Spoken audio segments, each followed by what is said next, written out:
असम लोक संस्कृति के बारे में जो पुस्तक लिखी गई है, हमारा दीपशिखा गोगा मैडम ने बहुत अच्छा काम किया है, क्योंकि इस विषय में पुस्तकों की कमी है।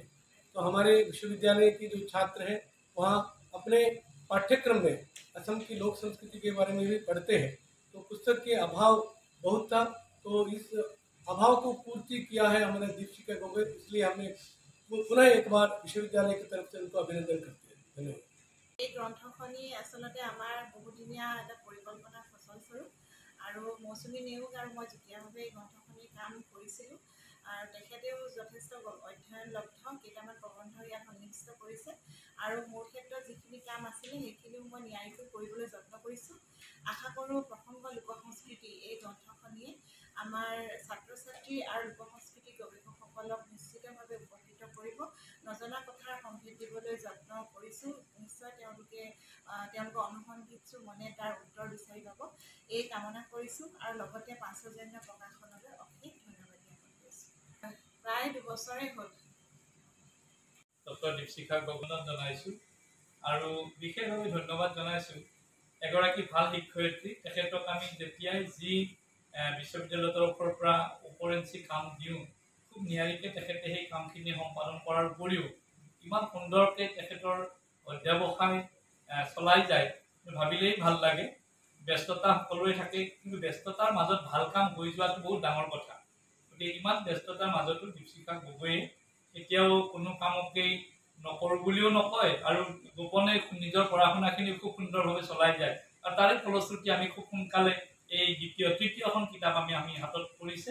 অনাগত দিনত আৰু বহুত ভাল ভাল কাম তেখেতে কৰক, শুভকামনা জ্ঞাপন কৰিছোঁ। ধন্যবাদ।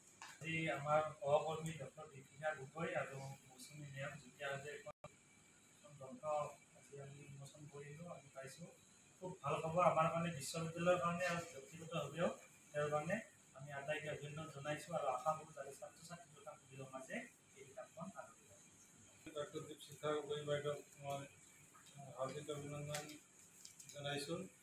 এনেকুৱা আগেও লিখিছে কিতাপ ভক্তি দৰ্শনৰ ওপৰত, বৈষ্ণৱীজনৰ ওপৰত, খুব ভাল লাগিছে। আৰু এই লোক সংস্কৃতি লোক হিতৰ কাৰণে হওক, সেইটো মই আশা কৰোঁ। ডক্টৰ দীপশিখা গগৈ ডাঙৰীয়া নিলৈ মই অভিনন্দন জনাইছোঁ। এখন লোক সংস্কৃতিৰ ওপৰত অত্যন্ত উপযোগী গ্ৰন্থ হিচাপে আমি পাইছোঁ। ছাত্ৰ ছাত্ৰীৰ কাৰণে, ৰিচাৰ্চাৰৰ কাৰণে আৰু শিক্ষকসকলৰ কাৰণে উপযোগী হ'ব। পাঞ্চজন্য প্ৰকাশনে প্ৰকাশ কৰিছে, গতিকে এই হিচাপতে মই প্ৰকাশক আৰু আমাৰ লেখক দুয়োগৰাকীলৈ অভিনন্দন জনাইছোঁ। সকলোৰে কামৰ পৰা এখন গ্ৰন্থ পুনৰবাৰ অভিনন্দন। ধন্যবাদ। গ্ৰন্থখনৰ পাণ্ডুলিপি প্ৰথমতে পঢ়ি চাইছিলোঁ আৰু ইয়াত লিখিছোঁ সেইখিনি কথা। কিতাপখন ছাত্ৰ ছাত্ৰীৰ উপযোগী হ'ব আৰু লোক সংস্কৃতি অধ্যয়ন আৰু চৰ্চা অসমত পূৰ্বৰ পৰা চলি আছে।